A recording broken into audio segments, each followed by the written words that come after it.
అన్న ఏమవుతుందన్న అసలు రాష్ట్రంలో అసలు మీరు ఏం చేద్దాం అనుకుంటున్నారు మా నిరుద్యోగులు డిఎస్సీ అభ్యర్థులను అసలు నిరుద్యోగ అభ్యర్థుల్ని వాళ్ళ రుణం తీర్చుకోవాలనుకుంటున్నాం అన్న. వాళ్ళకి అర్జెంటుగా వేగవంతంగా పరీక్షలు పెట్టి టీచర్ ఉద్యోగాలు పంపాలనుకుంటున్నాం. ఓకే కాదన్న, ఇప్పుడు మేము టైం ఇచ్చినారు అని చెప్పేసి అంటే మేము ఒప్పుకుంటాం. మాకు టైం ఇవ్వకుండా మీరు మేము ఏదో ఎగ్జామ్స్ పెట్టాలనుకుంటున్నాం, అది చేయాలనుకుంటున్నాం అని చెప్పేసి అంటే మా పరిస్థితి ఏంది అసలు? అంటే మీరు ఏమైనా జాబ్స్ అమ్ముకున్నారా? అమ్ముకొని వేగవంతంగా మాట మాట్లాడడం అంటే ఫోన్ చేయి, అర్థమైందా? నేను మర్యాదగా మాట్లాడుతున్నా. నేను కూడా మర్యాదగా ప్రభుత్వం కాదు, లేకుంటే నువ్వు ఇప్పుడు వాళ్ళు జాబ్ కొనుక్కునే వచ్చే ఉద్యోగాలు కాదు. మేము కష్టపడుతున్నాం పారదర్శకంగా, లీకులు లేకుండా. చదివే వాడికి ఉద్యోగం వస్తాయి తప్ప ఇలాగ మాట్లాడేవాడికి రాదు. మాట్లాడే ఉల్టా మాట్లాడేవాడికి ఉద్యోగమే రాదు చెప్తాను. మాట్లాడితే మంచి నేను సమాధానం ఎత్తిన ఆపేస్తారా? నీ ఫోన్ ఎత్తిన నేను, అర్థమైందా? నువ్వు రేపు ఎప్పుడు అప్లై చేసినావమ్మా? నువ్వు నేను అప్పుడెప్పుడు అప్లై చేసినా. ఎన్నిసార్లు రాసినావు డిఎస్సి? నువ్వు ఒకసారి రాసిన. ఒకసారి రాసి నీకు తెలియదా? సిలబస్ ఏం తెలియదా? కంటెంట్ ఏంది, కరెంట్ అఫైర్స్ ఏంది, నీ 80 మార్కులు ఏంది, టెట్ ఏంది, నీకు తెలియదా? అన్న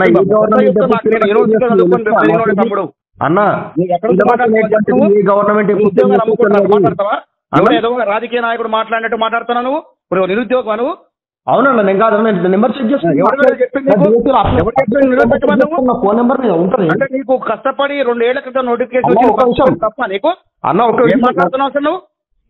మా ఓపిక కూడా అర్థం ఉండాలి నువ్వు మాట్లాడే విషయంలో కూడా. అన్న పద్ధతిగా నేను మీకు ఓపిక గా సమాధానం ఇస్తుంటే ఇష్టం వచ్చినట్టు మాట్లాడతావు.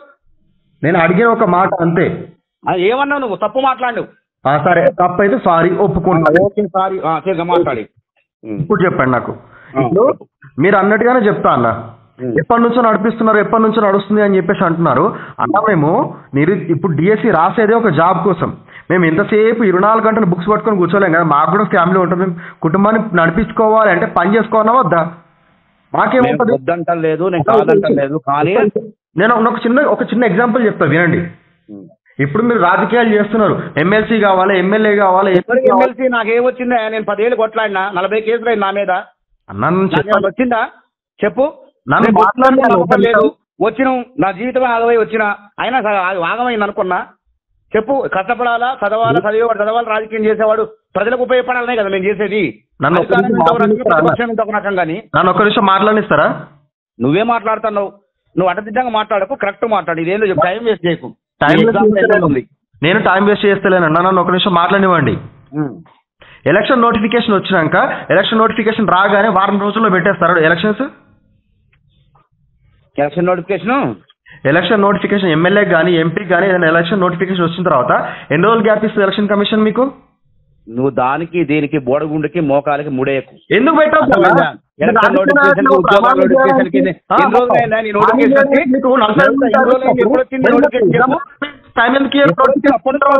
లేదా రోజుకి 5 గంటలు జరిగినా కానీ నీకు వస్తుంది. నువ్వు ఉదయం అట్లాంటప్పుడు మిగతా టైం ఏం చేసామంటున్నా? లేదు లేదు లేదు, ఇది నీ డ్యూటీ. నువ్వు ప్రైవేట్ ఉద్యోగం చేసినా నీకు 8 గంటల డ్యూటీ. మీరు ఇలా మాట్లాడడం తప్పు. మీరు ఎట్లయితే అన్న, మేము కూడా కుటుంబాన్ని పోషించుకోవాలి, మేము కూడా పని చేసుకోవాలన్నా.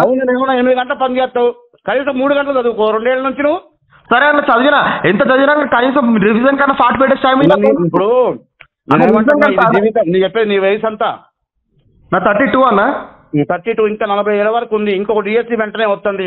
ఇందులో రానంత మాత్రాన నీ మీద నీ నమ్మకం లేనంత మాత్రాన ఈసారి నమ్మకం ఏర్పాటు చేసుకో. కష్టపడి చదువు. వారం రోజుల్లో ఆగస్టు 24 చాలా మంది గురించి. సరే, నా ఒక్కని పక్కన పెట్టి నేను చెప్తాను, చాలా మంది గురించి ఆలోచిస్తాను. మేము లక్షల మంది డౌన్లోడ్ చేసుకున్నారు. ఇప్పుడు రీసెంట్ గా డిఎడ్ సెకండ్ ఇయర్ కంప్లీట్ చేసుకునే అభ్యర్థుల గురించి, వాళ్ళ గురించి ఏం మాట్లాడుతూ చెప్పండి. వాళ్ళు నెక్స్ట్ రాస్తారు అంటే రాయంగా అయిపోగానే వస్తాయా? మేము కూడా అట్లే అనుకో, మేము కూడా రాసుకున్నాం అట్లా. ఇప్పుడు నేను కూడా ప్రిపేర్ అయినా అసలు మీరు రాయంగానే ఉద్యోగం వస్తుంది తమ్ముడు. ఒకసారి మొదటి ప్రయత్నంలో వస్తుంది కొంతమంది. వాళ్ళకి నువ్వు రెండో ప్రయత్నం చేస్తాను చెయ్యి. వాళ్ళు నాకంటే వాళ్ళు మార్క్స్ గెయిన్ చేయొచ్చు. సెకండ్ ఇయర్ వాళ్ళకి రావట్లేదు జాబు. ఇప్పుడు వాళ్ళు ఏమైనా తొందరపడట్లేదు. అవకాశం ఇస్తే రాసుకుంటారు, లేకుంటే లేదంటే నువ్వు పొడిగించి మళ్ళీ వాళ్ళని కూడా దరఖాస్తు చేపించి మళ్ళీ అప్లికేషన్ అడుగుతారు వాళ్ళు. అసలు ఏం చేస్తున్నారు అన్న మీరు? కాంగ్రెస్ గవర్నమెంట్ గవర్నమెంట్ అట్లాగం చేసినది. ఇప్పుడు నువ్వేం మాట్లాడుతావు నీకు అర్థం కావట్లేదు.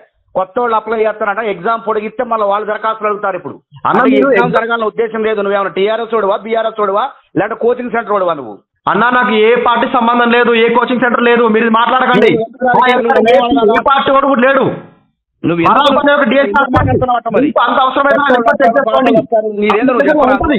కొత్త వాళ్ళు వచ్చినప్పుడు వాళ్ళు మమ్మల్ని ఎవరు అడగలే. కొత్త వాళ్ళు అర్థమైందా? కొత్త వాళ్ళు తెలుసా? మీ కొత్త వాళ్ళు పాత వాళ్ళు కొత్త పాత చెప్పండి నాకు. నేను ప్రతి కాల్ అటెండ్ చేస్తాను. ఇంతవరకు కొత్త వాళ్ళు అన్నా వాయిదా ఏంటన్నా మేము దరఖాస్తు చేసుకుని ఎవ్వరు అడగలేదు. ఒక పని చేయండి, ఫోన్ చేసి తప్ప. ఇప్పుడు నువ్వు ఫోన్ చేస్తే తప్ప.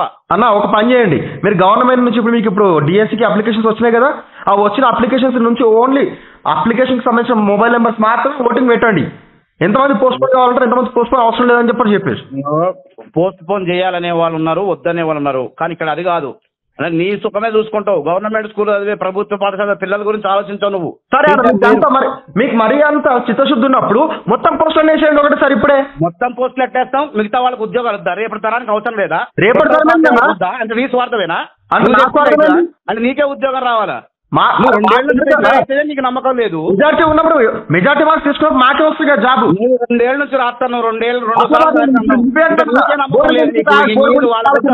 చెప్పేసి నాకు అర్థం కాదు. రేపటి తరం గురించి నువ్వేంది మాట్లాడేది? మాట్లాడతాం. నీకు ఇయ్యాలా వాళ్ళకి ఇస్తాం, అందరికి అవకాశాలు ఇస్తారు ప్రభుత్వం. నీ ఉండదు. అర్థమైందా? అందరికి అవకాశం ఇచ్చినప్పుడు మాకు టైం ఇవ్వండి 45 రోజులు అని చెప్పేసి అడుగుతున్నాం. ఇగో నేను కాదు టైం ఇచ్చేది, నేను చెప్తాను. చెప్పేది నువ్వు ఇవాళ వరకు కూడా యథాస్థితి ఉంది. 18వ తారీఖు పరీక్ష ఉంది, ఎల్లుండి. పరీక్ష వాయిదా పడినా చదవాల్సిందే నువ్వు, పరీక్ష వాయిదా పడకపోయినా రాయాల్సిందే. ఈ సమాధానం తప్ప నా దగ్గర ఏం దొరకదు. దయచేసి నువ్వు చదువుకో. ఆగం కాక అనవసరంగా. అన్న మీరు మాట్లాడడం కరెక్ట్ కాదన్నా.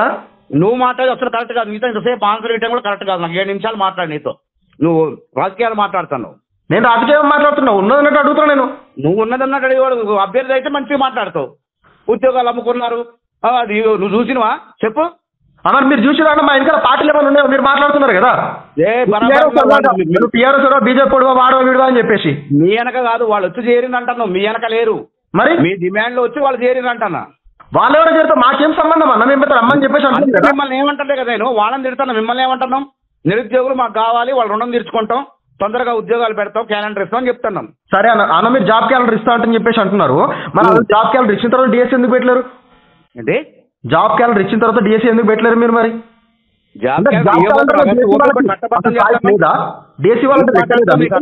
తమ్ముడు అసలు నువ్వు జాబ్ క్యాలెండర్ ఇవ్వబోతున్నావు కదా. అదే అంటే పాత ప్రభుత్వంలో ఉన్న బూజును దొరుకుతున్నాం ఇప్పుడు తొందరగా. అంటే తొందరగా అంటే మీ జీవితం కాదు. డిఎస్సీ రాసేవాడికి గ్రూప్ 2 అవకాశం ఇస్తున్నాం. వాయిదా వేసి పరిస్థితులు ఉన్నాయి అక్కడ. గ్రూప్ 2 ఇస్తున్నారన్నా మీరు? గ్రూప్ 2 అంటారు. పిచ్చోళ్ళ డిఎస్సీ వాళ్ళ పిచ్చోళ్ళని కాదు, గ్రూప్ 2 అంటారు. పిచ్చోళ్ళని కాదు. నువ్వు 2 ఏళ్ళైనా నువ్వు చదవలేకపోతున్నావు, 3 ఏళ్ళైనా చదవలేకపోతున్నావు. నువ్వు ఇది నీ జీవితం మొత్తం చదువుతూనే ఉండు. చదువుతా ఇష్టం. ఏం చదువుతావా నువ్వు? ఒకసారి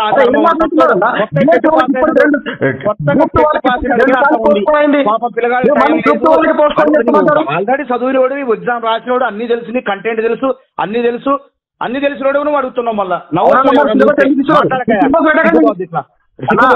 అన్నా నోటిఫికేషన్ లో సిలబస్ పెట్టకండి. సిలబస్ మీ అందరికీ తెలిసి మీరు ఇష్టం చదువుకోండి అని చెప్పేసి పెట్టండి. మరి ఎందుకు సాధించింది చాలే నాయన. నువ్వు 2 ఏళ్ళ నుంచి చదువుతూనే ఉంటావు. నువ్వు కొత్త మాట్లాడని చెప్తున్నా. లేదు నువ్వు మాట్లాడేది మీరు కరెక్ట్ మాట్లాడండి. నేను లాజిక్ మాట్లాడుతూ మీరు లాజిక్ తీయకండి. మీరు మాట్లాడదండి. చదువుకోమ్మా నువ్వు. చదువు మీద దృష్టి పెట్టు. ఇది కాదు నీకు. 2 ఏళ్ళు చదువుతున్నట్ట ఇంకా కావాలట ఆయనకి. ఓపీ పట్టమని చెప్పిన చెప్పండి. సిలబస్ అది సిలబస్ ఇది అని చెప్పేసి మరి సిలబస్ ఎందుకు ఇచ్చాడు గవర్నమెంట్ నుంచి? అంటే నీ ఇష్టం వచ్చింది నువ్వు పెట్టుకుంటారా? అదే అన్ని చూస్తారు మీరు పెట్టుకుంటారా అని చెప్పేసి అంటున్నావు కదా. మీరు ఏది ఇస్తారు తెలియదు కాబట్టి ఇన్ని రోజులు ఆగినాం మేము. అందుకే ఈ పాత ప్రభుత్వంలో వచ్చినాయి కాబట్టి గందరగోళం నుంచి బయటపడేయడానికే ఉద్యోగాల క్యాలెండర్ గుర్తుపెట్టుకో. అన్న ఉద్యోగాల క్యాలెండర్ మా డిఎస్సీ ఉందా చెప్పండి మాకు. ఉంటది. ఉద్యోగాల క్యాలెండర్ కాదు ఇప్పుడు వేసే డిఎస్సీ ఉందా? ఉద్యోగాల క్యాలెండర్ అంటే నువ్వేం చదువుకున్నావు చెప్పండి. ఇప్పుడు వేసే డిఎస్సీ ఉందా? నువ్వు చదువుకున్నది ఈ డిఎస్సీ ఎందుకంటే దీన్ని అవగొట్టాలనే కదా. మళ్ళీ దీన్ని అవగొట్టాలంటారు ఏంటన్నా? నాకు అర్థం కాదు. మీరు ఫ్రెష్ నోటిఫికేషన్ ఉంటది, ఏదో రెగ్యులర్ గా ఉంటది. 10 ఉద్యోగాలు ఖాళీగా ఉన్నా టీచర్ ఉద్యోగాలు మన అందరూ సర్కిల్ అయితే అది క్యాలెండర్ అంటే అది దాన్ని అర్థం చేసుకోనికి తెలియదు. నీకు అవగాహన లేకపోయింది. అవగాహన లేకుండా ఇన్ని రోజులు పిచ్చోడ్లాగా జాబ్ల గురించి పని చేసుకుంటూ అక్కడ వాళ్ళని వీళ్ళని ఆడుకుంటూ పని చేసేసుకుంటున్నాం మేము. నిన్ను నేను పని చేయొద్దంలే, కానీ చదువు మీద శ్రద్ధ పెట్టు. పని చేసిన వాళ్ళు కూడా కలెక్టర్లు అయ్యారు, రైల్వే ప్లాట్ఫామ్ మీద అయ్యారు. నువ్వు టీచర్ ఉద్యోగాన్ని చదువుతున్నావు, నువ్వు సివిల్ సర్వీస్ చదవట్లే. నువ్వు 10 గంటలు పోయినా నువ్వు 3 గంటలు చదివినా, రోజుకు 3 గంటలు చదువుకున్నావు. 300 రోజులు 360 రోజులు 2 ఏళ్ళు ఉన్నాయి, 600 రోజులు ఏం చేసినావు నువ్వు? అవునా? ఫస్ట్ చదువు మీద రాక నీ మీద నువ్వు నమ్మకం పెట్టుకో, ఆత్మవిశ్వాసం చదువుకో తమ్ముడు. నాకు నమ్మకం ఉందన్నా, నాకు నమ్మకం ఉంది, లేదా ఏం లేదు. నేను బరాబర్ ఫుల్ కాన్ఫిడెన్స్ మీ. మరి చదువుకో, ఎందుకు ఎగ్జామ్ వాయిదా పడితే సంతోషం, వాయిదా పడకపోయినా ఎగ్జామ్ రాసి మళ్ళీ ఇంకో ఎగ్జామ్ ప్రిపేర్ గా. ఇది కాదు జీవితం అంటే, కాదు నాకు కావాల్సింది. ఇలా నా ఒక్కని పరిస్థితి కాదు, నా ఒక్కని కోసం కాదు నేను మాట్లాడేది. నీ ఒక్కడి గురించి ఒక్కడి గురించి కాదు, మరి గురించి మాట్లాడతాను. అర్థమైందా? ఇందులో కావాలనే వాళ్ళు ఉన్నారు, వద్దనే వాళ్ళు ఉన్నారు. దానికి ఓటింగ్ పర్సెంటేజ్ పెట్టండి, అప్లికేషన్ చేసి మన నెంబర్లు మాత్రమే ఓటేసేట్టు. నీకు ఓటింగ్ పర్సెంటేజ్ పెట్టాలా? ఫస్ట్ చదవా బాబు, టైం వేస్ట్ చేసుకో. 11 ప్రశ్నలు 11 మార్కులు వచ్చాయి నీకు ఇప్పుడు. సరే ఏ సబ్జెక్ట్ చెప్పండి. నీకు ఓటింగ్ పర్సెంటేజ్ పెట్టాలా? ఫస్ట్ చదవా బాబు, టైం వేస్ట్ చేసుకో. 11 ప్రశ్నలు 11 మార్కులు వచ్చాయి నీకు ఇప్పుడు. సరే ఏ సబ్జెక్ట్ చెప్పండి. నీకు ఓటింగ్ పర్సెంటేజ్ పెట్టాలా? ఫస్ట్ చదవా బాబు, టైం వేస్ట్ చేసుకో. 11 ప్రశ్నలు 11 మార్కులు వచ్చాయి నీకు ఇప్పుడు. సరే ఏ సబ్జెక్ట్ చెప్పండి. నీకు ఓటింగ్ పర్సెంటేజ్ పెట్టాలా? ఫస్ట్ చదవా బాబు, టైం వేస్ట్ చేసుకో. 11 ప్రశ్నలు 11 మార్కులు వచ్చాయి నీకు ఇప్పుడు. సరే ఏ సబ్జెక్ట్ చెప్పండి. నీకు ఓటింగ్ పర్సెంటేజ్ పెట్టాలా? ఫస్ట్ చదవా బాబు, టైం వేస్ట్ చేసుకో. 11 ప్రశ్నలు 11 మార్కులు వచ్చాయి నీకు ఇప్పుడు. సరే ఏ సబ్జెక్ట్ చెప్పండి. నీకు ఓటింగ్ పర్సెంటేజ్ పెట్టాలా? ఫస్ట్ చదవా బాబు, టైం వేస్ట్ చేసుకో. 11 ప్రశ్నలు 11 మార్కులు వచ్చాయి నీకు ఇప్పుడు. సరే ఏ సబ్జెక్ట్ చెప్పండి. నీకు ఓటింగ్ పర్సెంటేజ్ పెట్టాలా? ఫస్ట్ చదవా బాబు, టైం వేస్ట్ చేసుకో. 11 ప్రశ్నలు 11 మార్కులు వచ్చాయి నీకు ఇప్పుడు. సరే ఏ సబ్జెక్ట్ చెప్పండి. నీకు ఓటింగ్ పర్సెంటేజ్ పెట్టాలా? ఫస్ట్ చదవా బాబు, టైం వేస్ట్ చేసుకో. 11 ప్రశ్నలు 11 మార్కులు వచ్చాయి నీకు ఇప్పుడు. సరే ఏ సబ్జెక్ట్ చెప్పండి. నీకు ఓటింగ్ పర్సెంటేజ్ పెట్టాలా? ఫస్ట్ చదవా బాబు, టైం వేస్ట్ చేసుకో. 11 ప్రశ్నలు 11 మార్కులు వచ్చాయి నీకు ఇప్పుడు. సరే ఏ సబ్జెక్ట్ చెప్పండి. నీకు ఓటింగ్ పర్సెంటేజ్ పెట్టాలా? ఫస్ట్ చదవా బాబు, టైం వేస్ట్ చేసుకో. 11 ప్రశ్నలు 11 మార్కులు వచ్చాయి నీకు ఇప్పుడు. సరే ఏ సబ్జెక్ట్ చెప్పండి. నీకు ఓటింగ్ పర్సెంటేజ్ పెట్టాలా? ఫస్ట్ చదవా బాబు, టైం వేస్ట్ చేసుకో. 11 ప్రశ్నలు 11 మార్కులు వచ్చాయి నీకు ఇప్పుడు. సరే ఏ సబ్జెక్ట్ చెప్పండి. నీకు ఓటింగ్ పర్సెంటేజ్ పెట్టాలా? ఫస్ట్ చదవా బాబు, టైం వేస్ట్ చేసుకో. 11 ప్రశ్నలు